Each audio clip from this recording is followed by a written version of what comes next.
سبق شروع ہونے سے پہلے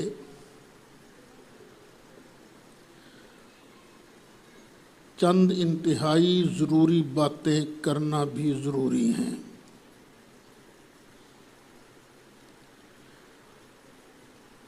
اس لیے کہ ملک کے حالات بڑی تیزی سے بدل رہے ہیں۔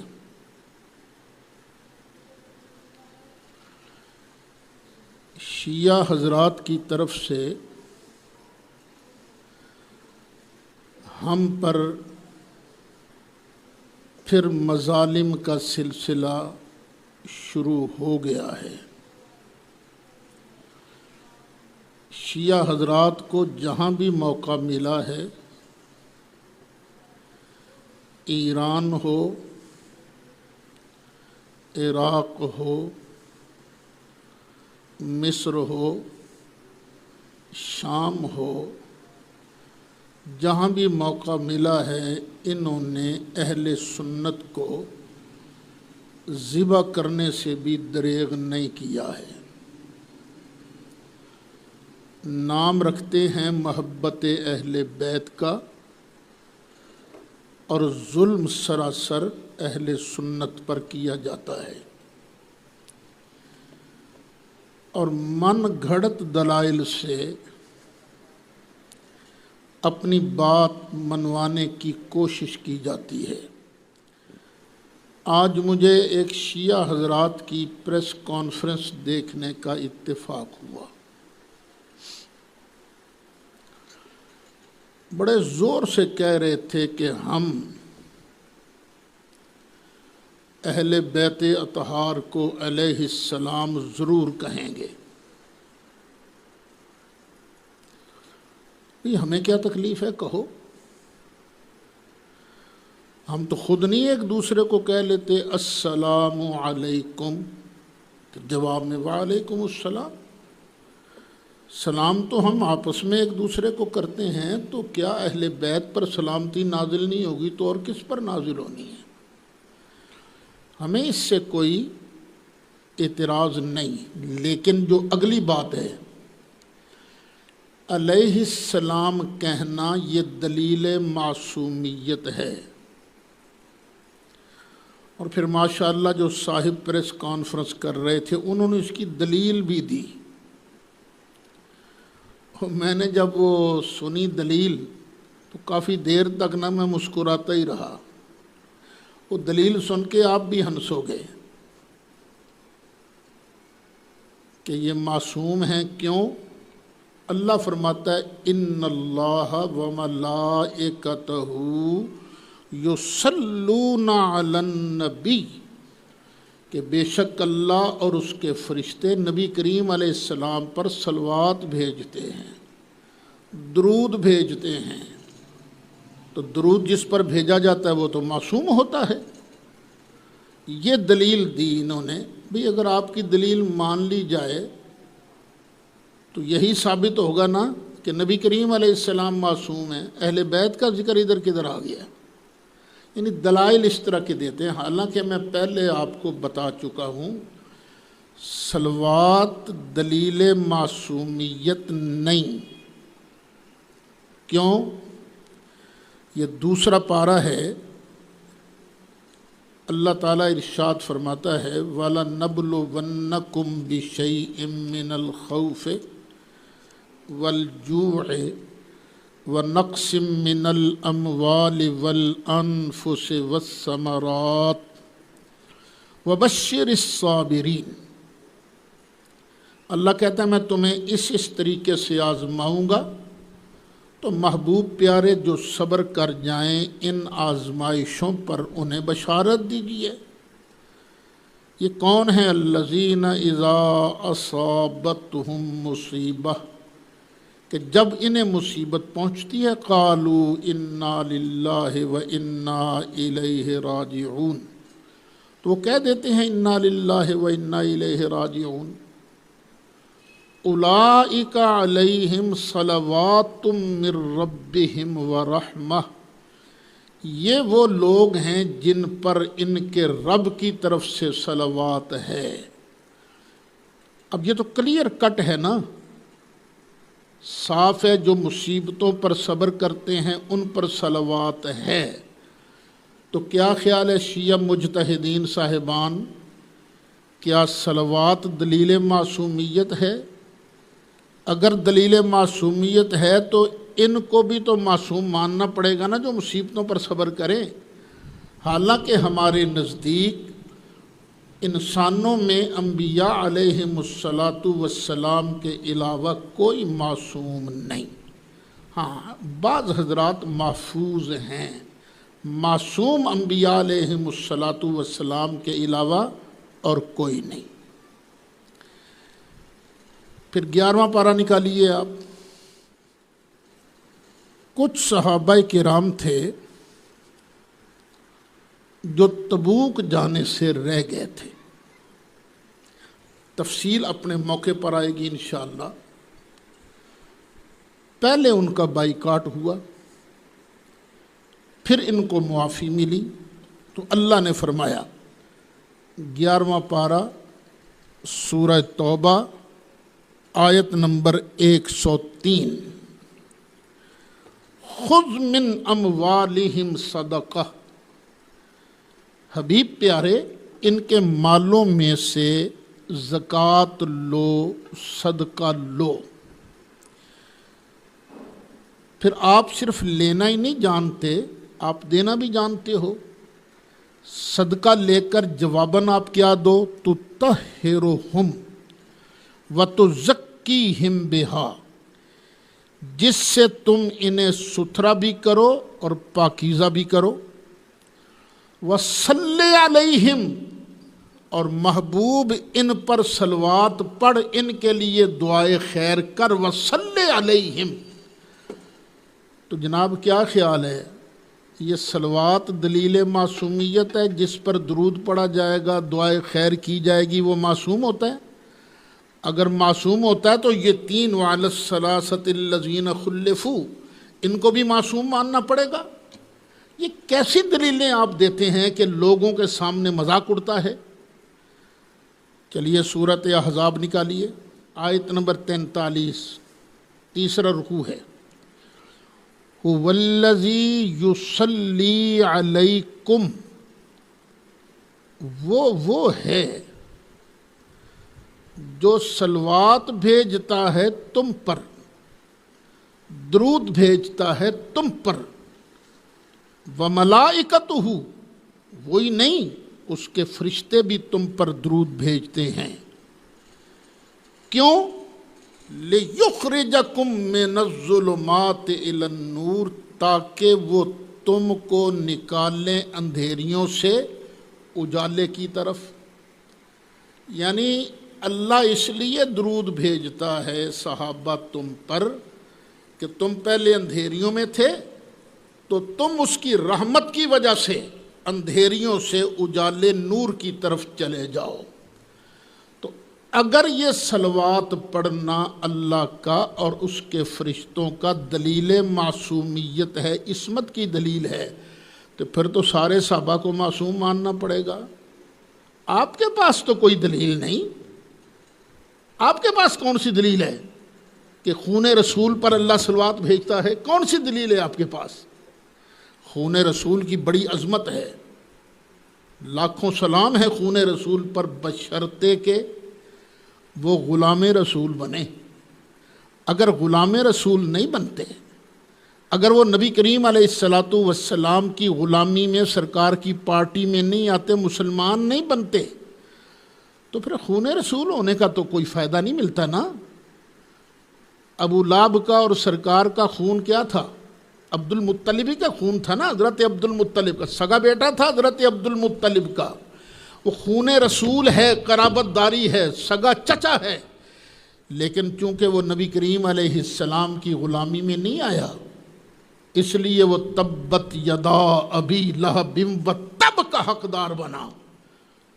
ہاں، سرکار کی غلامی میں کوئی آئے، خون رسول ہو، تو پھر میں کئی بار کہہ چکا ہوں، سرکار کی غلامی کا حق بھی ادا کرے، تو خون رسول ساتھ ہو، تو خون رسول کی وجہ سے اس کو قرب الہی کا جمپ لگتا ہے، پھر اس کو جمپ لگتا ہے، ان کو زیادہ قرب نصیب ہوتا ہے، لیکن خون رسول ہونا بھی معصومیت کی دلیل نہیں ہے۔ پھر انہوں نے یہ کہا ہم تو ان کو نہیں مانتے خلفائے راشدین، ہم رضی اللہ عنہ نہیں کہیں گے۔ تم کیوں نہیں کہو گے؟ تمہارا قانون چلے گا، تمہارے ابے کا قانون چلے گا کہ تم نے ان کو رضی اللہ عنہ نہیں کہنا، نہیں کہنے دینا؟ قانون کس کا چلے گا؟ پاکستان کے آئین میں درج ہے کہ کوئی قانون کتاب و سنت کے خلاف نہیں بنایا جائے گا۔ ہم قرآن سے پوچھتے ہیں، قرآن تو فرما یہ جو صحابہ کرام ہیں یہ رضوان اللہ علیہم اجمعین ہیں کہ نہیں، رضی اللہ عنہم ہیں کہ نہیں؟ اگر قرآن ان کو رضی اللہ عنہ کہے تو کوئی مائی کا لال، کوئی شیعہ مجتہد، خواہ وہ کتنے ہی اوپر سے سیاسی اثر والے ہوں، ہمیں حضرت ابو بکر صدیق کو رضی اللہ عنہ کہنے سے روک نہیں سکتے۔ کو روک کے تو دکھائے۔ حضرت عمر رضی اللہ عنہ ہیں، حضرت عثمان رضی اللہ عنہ ہیں، حضرت علی رضی اللہ عنہ ہیں، حضرت امیر معاویہ بھی رضی اللہ عنہ ہیں۔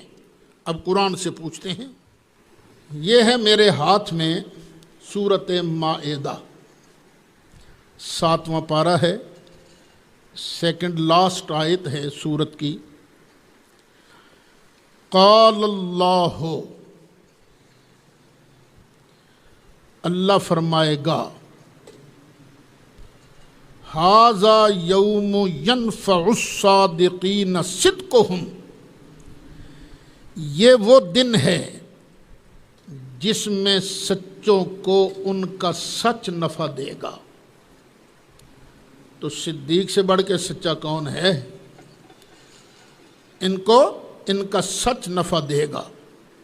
لہم جنات تجری من تحتها الانہار، ان کو نفع کیسا دے گا؟ ان کے لیے باغات ہیں جن کے نیچے سے نہریں جاری ہیں، خالدین فیہا ابدا، یہ جنتوں میں ہمیشہ ہمیشہ رہیں گے۔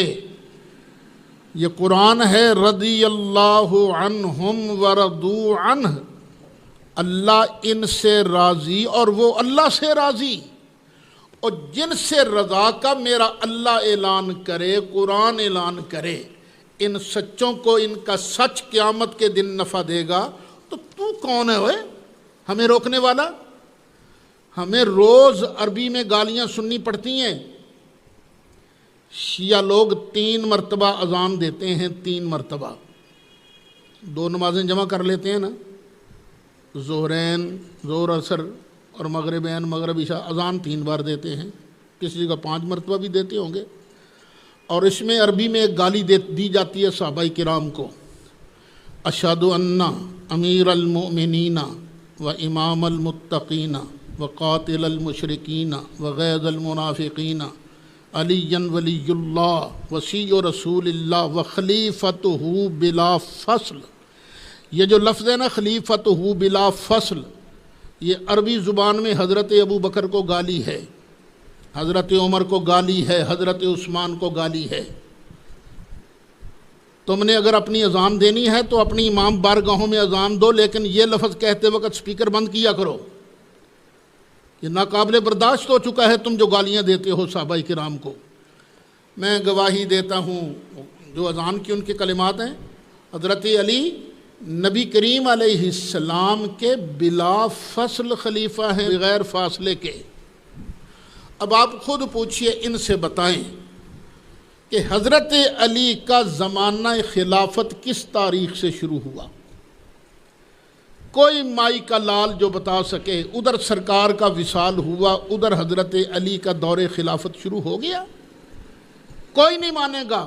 حضرت علی کا دور خلافت شروع ہوتا ہے حضرت عثمان غنی کے بعد سے، جب حضرت علی یہ مرتضیٰ کے ہاتھ پر شورا نے بیعت کی، اس کے بعد حضرت علی کا دور خلافت شروع ہوا۔ تو تم جب کہتے ہو حضرت علی نبی کریم علیہ السلام کے بغیر فاصلہ کے خلیفہ ہیں، تو پھر ابو بکر کو تو غاصب کہا نا تم نے، عمر کو تو غاصب کہا نا، عثمان کو تو غاصب کہا نا۔ خدا کے لیے میں حکومت سے اپیل کرتا ہوں ان کی اذان پر پابندی لگائی جائے، اور اگر دینی ہے انہوں نے اذان تو دیں، لیکن کم از کم لاؤڈ سپیکر پر یہ کلمات بلند نہ کیے جائیں۔ کیوں؟ اس لیے کہ ہم مسلمانوں، ہم اہل سنت و جماعت کے دل کو تکلیف پہنچتی ہے، صحابہ کرام کی توہین ہوتی ہے۔ تو قرآن سے پتہ چلا اللہ تعالیٰ نے رضی اللہ عنہم کی ڈگری ان صحابہ کے لیے جاری کر دی ہے۔ دوسری آیت لیجئے، وعد اللہ المؤمنین والمؤمنات، وعدہ دے دیا ہے اللہ نے مومن مردوں کو، مومن عورتوں کو، جنات باغات کا، تجری من تحتها الانہار، جن کے نیچے سے نہریں جاری ہیں۔ یہ 10واں پارہ ہے، سورہ توبہ ہے، آیت نمبر 72 ہے۔ اللہ نے مومن مردوں، مومن عورتوں کو جنتوں کا وعدہ دیا ہے جن کے نیچے سے نہریں جاری ہیں، خالدین فیہا، وہ اس میں ہمیشہ رہیں گے، ومساکن طیبہ، صاف ستھرے مکانات کا وعدہ دیا ہے اللہ نے، صاف ستھرے مکانات کا۔ آج کئی مکانات یہاں دیکھنے کا اتفاق ہوتا ہے، بڑی وسیع جگہ جی۔ میں ایک جگہ گیا، وہ مکان کتنے مرلے چاہتے 4 کنال مکان ہے جی، 4 کنال کا مکان، بڑا صاف ستھرا، لیکن آخر بوسیدہ ہو کے گر جائے گا۔ لیکن وہ ایسے پاکیزہ مکانات ہیں صحابہ کرام کے لیے، کبھی بوسیدہ نہیں۔ فی جنات عدن، جنات عدن میں، اور آگے وَرِضْوَانٌ مِّنَ اللَّهِ اکبر، اللہ نے ان کو وعدہ دیا ہے کس کا؟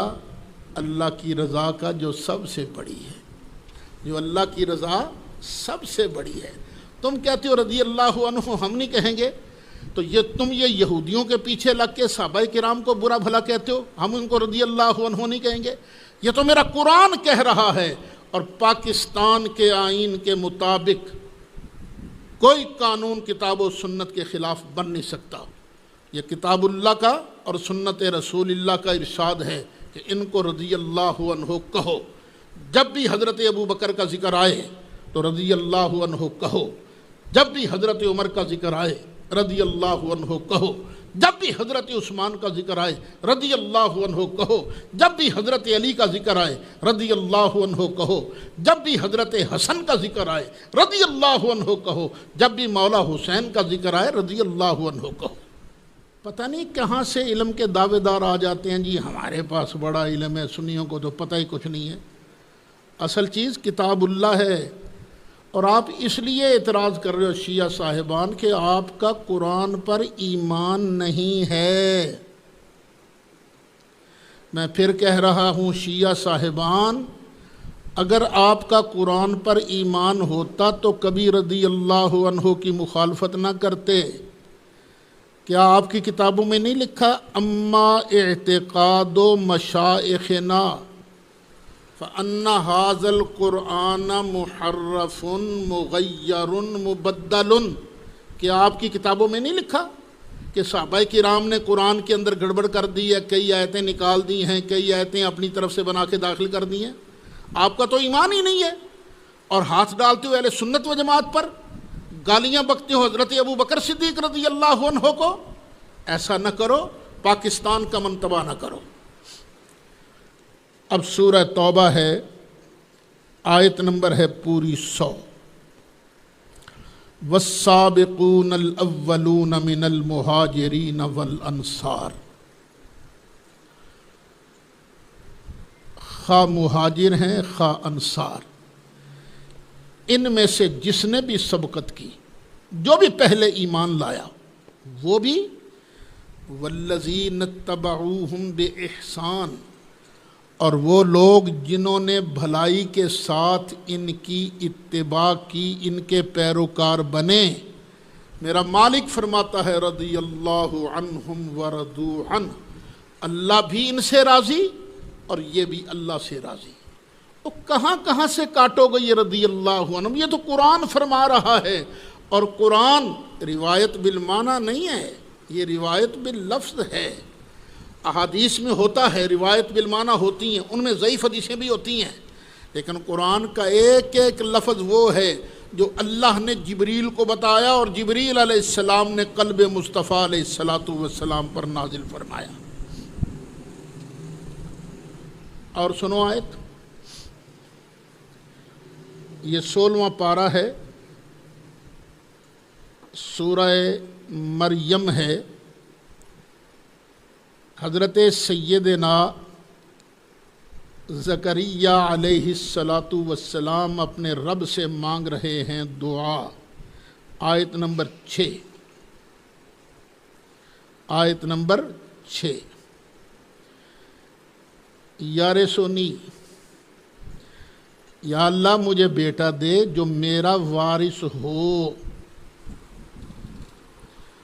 صرف میرا ہی نہیں، وَيَارِثُ مِنْ آلِ یعقوب، اور یعقوب علیہ السلام کی بعض اولاد کا وارث ہو۔ بیٹا تو پہلے ہی وارث ہوتا ہے، یہ دعا کیوں مانگی جا رہی ہے؟ یا اللہ مجھے ایسا بیٹا دے جو میرا وارث ہو۔ پتہ چلا وارث نبیوں کا مال والا نہیں ہوتا، وارث ہوتا ہے علم والا، علم والا، جو میرے پاس علم ہے، جو میرے پاس نبوت وراثت چلی آ رہی نا اوپر سے، یا اللہ ایسا ہو۔ وَاجْعَلْهُ رَبِّ رَضِيًّا، اور یا اللہ تو اس کو پسندیدہ بنا دے، اے میرے رب اس کو رضی بنا دے، پسندیدہ۔ تو جب نبی دعا مانگ رہا ہے پسندیدہ کی، تو جن کے لیے اللہ پسندیدگی کا کھل کر اعلان کر رہا ہے ان کے بارے تم رضی اللہ عنہ کہنے سے کیوں چڑھتے ہو؟ کیوں تم کہتے ہو کہ ہم نہیں ہونے دیں گے؟ تیرے باپ کا پاکستان ہے، پاکستان اہل سنت و جماعت کا ہے۔ دیکھو قانون بننے کے دو طریقے ہیں، ایک تو وہ طریقہ ہے کہ جو آئین کے اندر درج ہے کہ کوئی قانون کتاب و سنت کے خلاف نہیں بنایا جائے گا، اور دوسرا قانون بنتا ہے اکثریت کی بنیاد پر۔ ایسے ہی ہے نا، پرائم منسٹر بنتا ہے اکثریت کی بنیاد پر، اسمبلی میں بحث ہوتی ہے، قانون بنتا ہے، پاس کب ہوتا ہے؟ اکثریت کی بنیاد پر۔ کیا خیال ہے کیوں شیعہ صاحبان ووٹنگ نہ کرا لیں اس بات پر؟ پاکستان میں ابو بکر کو رضی اللہ عنہ کہنے والے زیادہ ہیں یا گالیاں دینے والے زیادہ ہیں؟ کرا لیں ووٹنگ آؤ اس پر۔ حضرت ابو بکر صدیق، حضرت عمر فاروق، حضرت عثمان غنی، حضرت علی مرتضیٰ، ان صحابہ کرام کو رضی اللہ عنہ کہنے والے زیادہ ہیں، تم کس منہ سے مخالفت کر سکتے ہو؟ میں نے ایک مرتبہ کہا تھا، میں صدارت کر رہا تھا یہ نڑ والا چوک کے اندر، اس میں موجود کون کون لوگ تھے؟ حضرت مولانا عبدالستار خان نیازی، کوثر نیازی، چودھری شجاعت حسین، نوابزادہ نصر اللہ خان،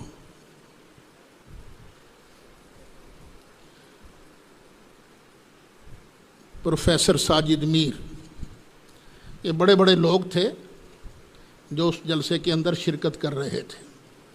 سلمان رشدی کی اس خبیث عبارتوں کے خلاف جلسہ تھا، صدر میں تھا۔ وہ ہمارے یہاں ایک ہوتے تھے قاری سعید صاحب سگے میراں، تلاوت ان کی تھی۔ تو نوابزادہ نصر اللہ خان نے نا ایک شیعہ مقرر کو بلا کر نا اس کی بھی تقریر کروا دی۔ سن لیا ہم نے تقریر، وہ بڑی باتیں کر رہے تھے، اتحاد ہونا چاہیے، اتحاد ہونا چاہیے، اتحاد کے لیے ہم یہ قربانی دیں گے، اور بڑی تقریریں جو رٹی ہوتی ہیں نا وہ لوگوں کو سنانے کے لیے۔ تو جب میرے خطبہ صدارت کی باری آئی تو میں نے وہاں علل اعلان کہا تھا، اور آج بھی یہی کہہ رہا ہوں کہ ابھی شیعہ مقرر، میں نے اس وقت کہا ابھی شیعہ مقرر برادرانہ جذبات کا اظہار کر رہے تھے، اور میں انہیں یقین دلاتا ہوں کہ جب بھی کبھی پاکستان میں اہل سنت کی حکومت آئی تو شیعہ حضرات کو وہی حقوق حاصل ہوں گے جو اہل سنت کو ایران کے اندر حاصل ہے۔ دیکھ لیجئے گا، سودا وارے کا کیجئے، ہم پر وہاں بڑا ظلم ہوتا ہے اہل سنت کے پر۔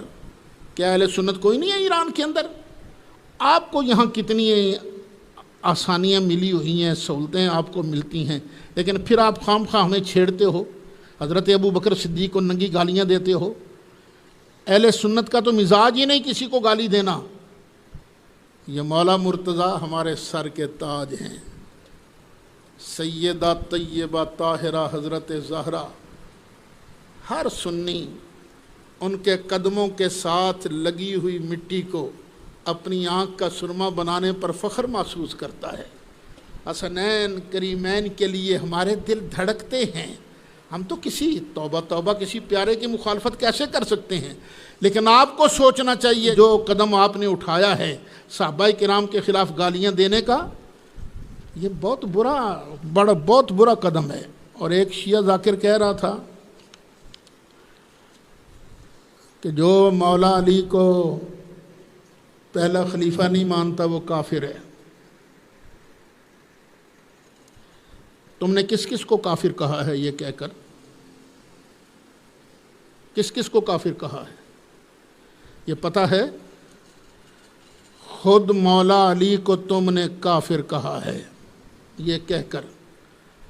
مولا علی اپنے آپ کو کون سا خلیفہ کہلواتے تھے؟ کیا انہوں نے خلیفہ اول حضرت ابو بکر صدیق رضی اللہ عنہ کے ہاتھ پر بیعت کی ہے کہ نہیں؟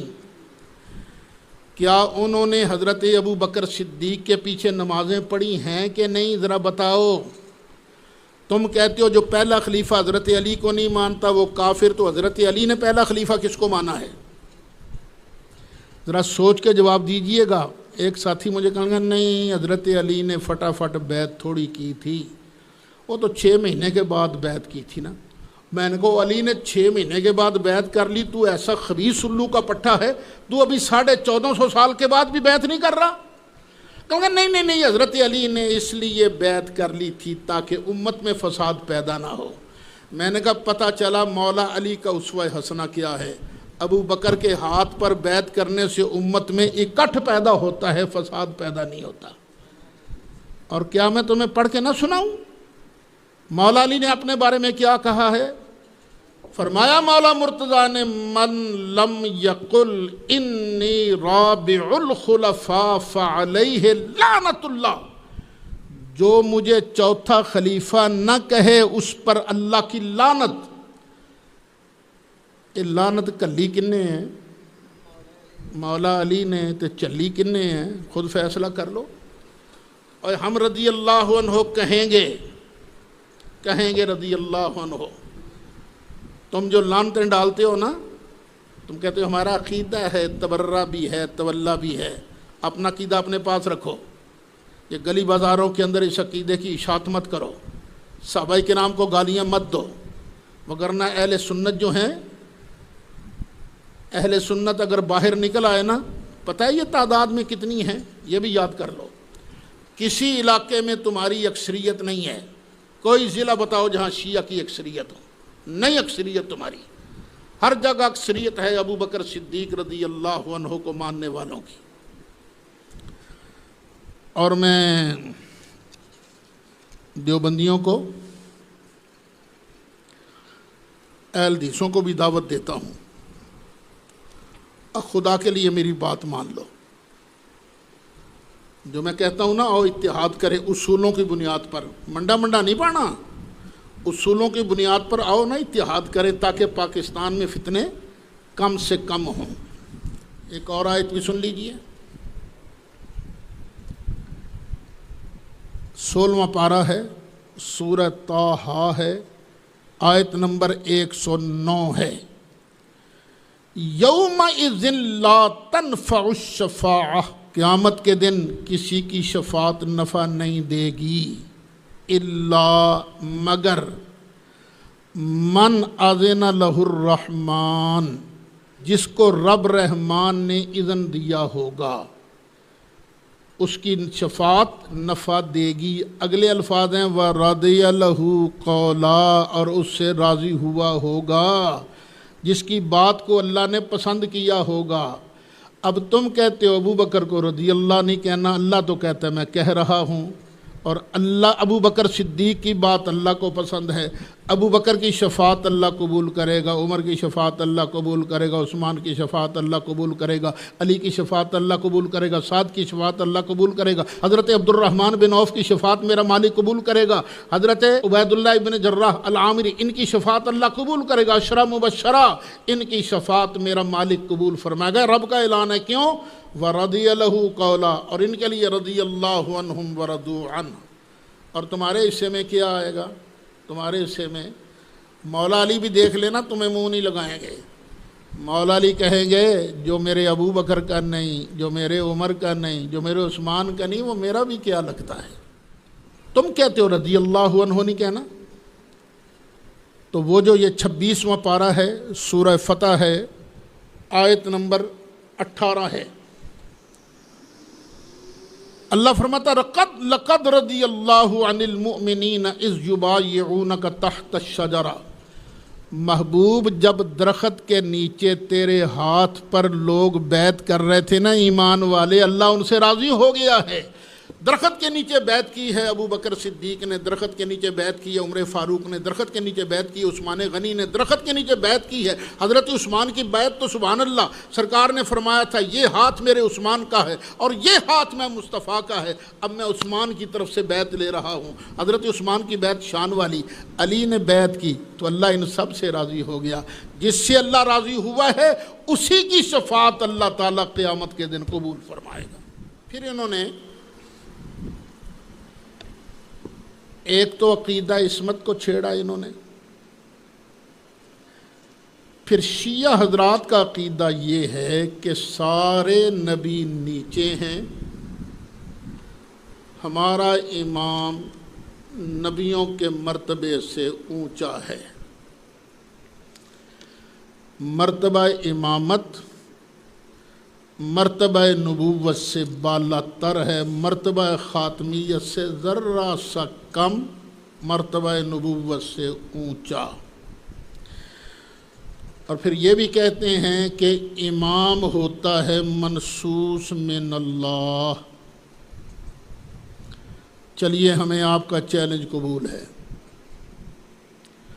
آپ نے کہا ہے نا کہ ہمارے 12 امام ہیں اور یہ سارے کے سارے منصوص من اللہ ہیں، 11 اماموں کے لیے دلیل کا مطالبہ ہم موقوف کرتے ہیں۔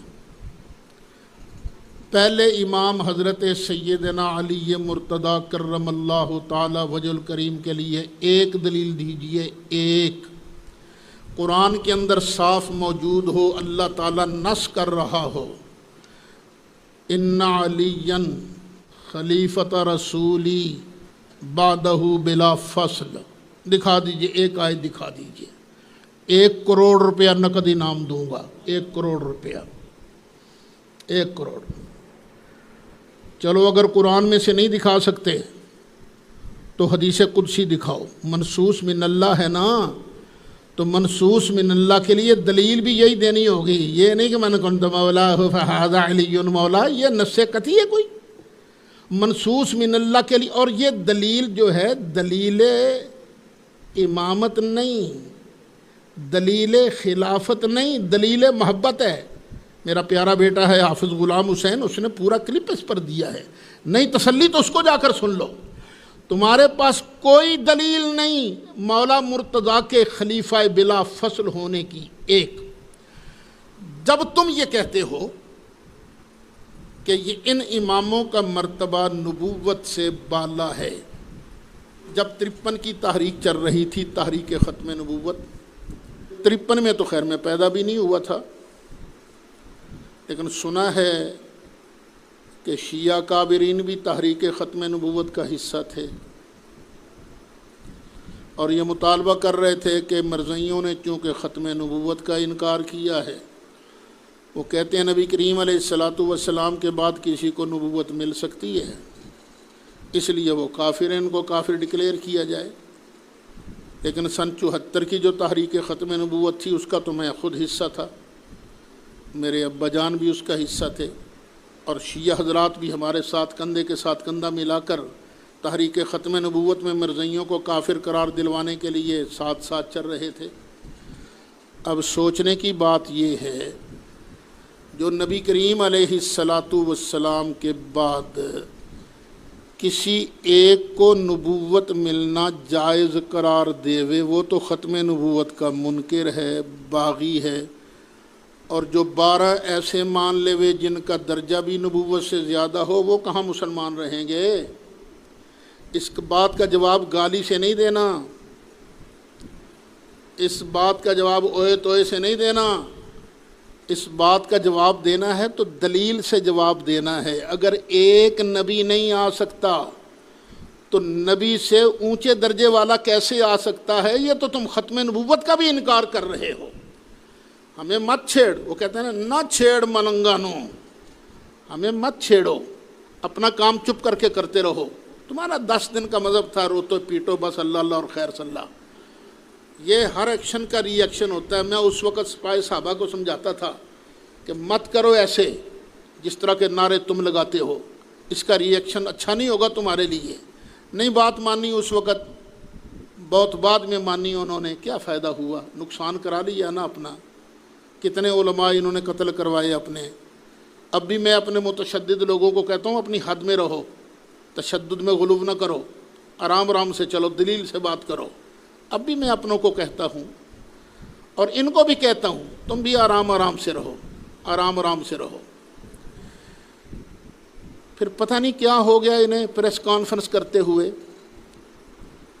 یہاں تک کہہ دیا ہم نبی کریم علیہ السلام کی 3 بیٹیوں کو نہیں مانتے، وہ ربائب تھیں، بڑے دھڑلے سے کہہ دیا۔